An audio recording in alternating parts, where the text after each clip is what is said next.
nome é Kleber, né?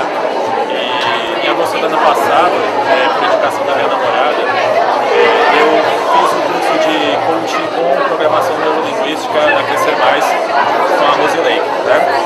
E a partir daí, eu comecei a ter uma visão diferente sobre a forma de se relacionar com as pessoas, né? A forma como eu me relaciono com o mundo. Comecei a ter uma maturidade maior no que diz respeito a relacionamentos, decisões da minha vida.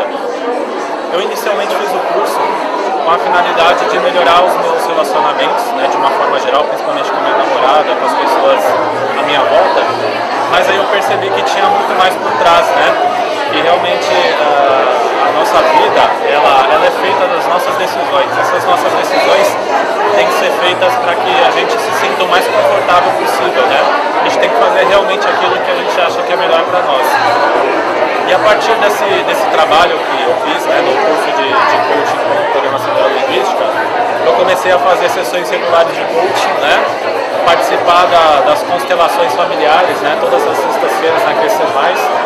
E dessa forma eu consegui descobrir uma coisa que eu nunca imaginei, né?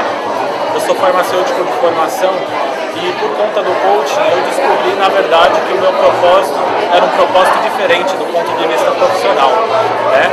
A partir daí eu deixei a área de farmácia, onde eu atuava com treinamentos, e passei a atuar numa consultoria especializada em treinamentos, que dá treinamentos para diversas empresas, como Pão de Açúcar, Vale do Rio Doce, Petrobras.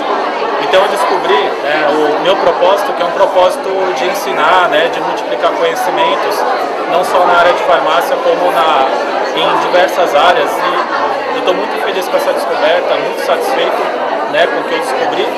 E assim, a nossa vontade, depois de fazer esse curso com a Rosilei, na Crescer Mais, e fazer essas sessões, é de realmente continuar evoluindo cada vez mais como ser humano e como profissional, né? E a gente ser cada vez mais feliz